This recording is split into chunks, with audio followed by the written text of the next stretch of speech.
Greetings, traveler, and what has brought you to my domain on such a dark and stormy night? Awfully terrible to be stuck in the rain as you were. Ah, I see. On your way home. Carriage broke down. My.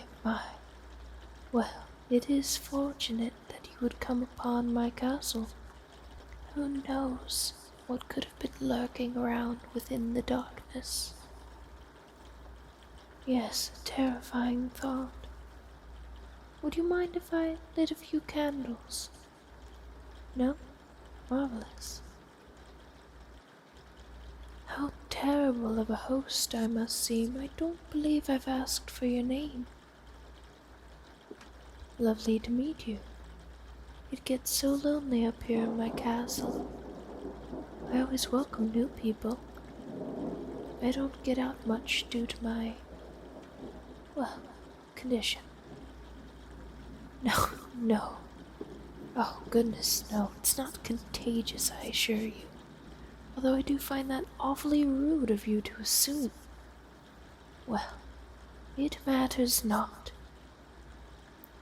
My name. I am Countess Gabrielle Morgana Blackburn. Though I suppose that is a bit of a mouthful.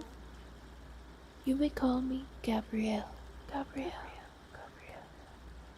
The pleasure is all mine, I assure you. You are more than welcome to stay within these halls until morning. Though I must warn you, the castle tends to settle at night. It can be a bit disturbing to those who aren't prepared for it.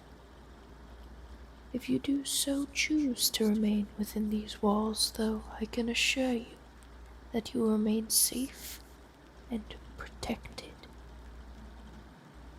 I treat all my guests with the utmost level of respect. Unfortunately, I suppose it's a bit late to invite you to dinner. Disappointing, really, but we've already eaten nearly hours before your arrival. Now, I may not be able to offer supper, but how about a glass of red wine? I do so love a glass of wine while I read, which I do quite a lot. I read just about anything I can sink my teeth into. Would you be interested? Excellent. Take a seat by the fire and I'll pour you a glass. Feel free to choose a book. I've been getting rather into Emerson lately. Are you familiar? Good poet. The Transcendentalist movement was certainly an interesting time of intrigue and self-reflection. Just about the only thing I've reflected on, it seems. I'm quite taken by his poem Terminus. Are you familiar? No. Well, that won't do. It is time to be old, to take in sail. The god bounds who set the seas ashore came to me in his fatal rounds and said, no more. No farther shoot thy broad ambitious branches and thy root.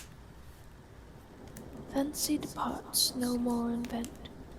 Contract thy firmament to compass of a tent. There's not enough for this and that. Make thy option which of two. Economize the failing river, not the less revere the giver.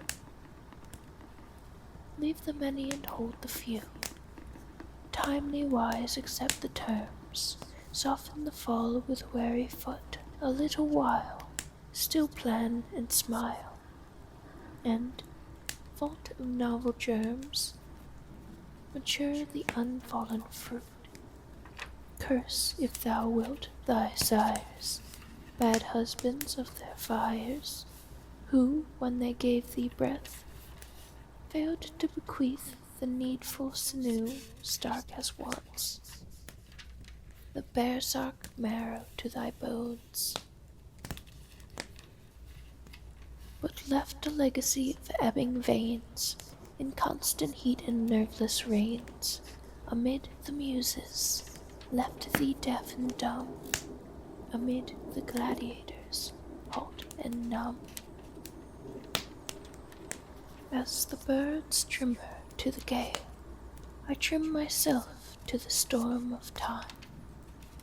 I man the rudder, reef the sail, obey the voice that Eve obeyed at prime. Lowly faithful banish fear, right onward drives unharmed.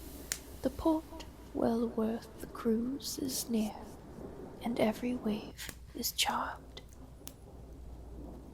Enchanting, no? It was his last poem. A contemplation of his own mortality, it seems. How fleeting life may be for some.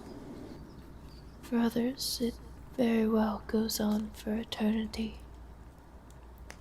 Here, wine. Drink and be merry despite the dreary night outside.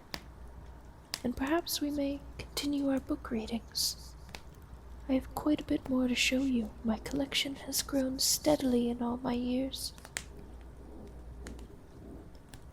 But I suppose for now we shall wait. It is far later than any man ought to be up for. It would seem the witching hour has arrived. So I do suggest you not come out of your room until morning. Morning, morning, morning, morning, morning, morning.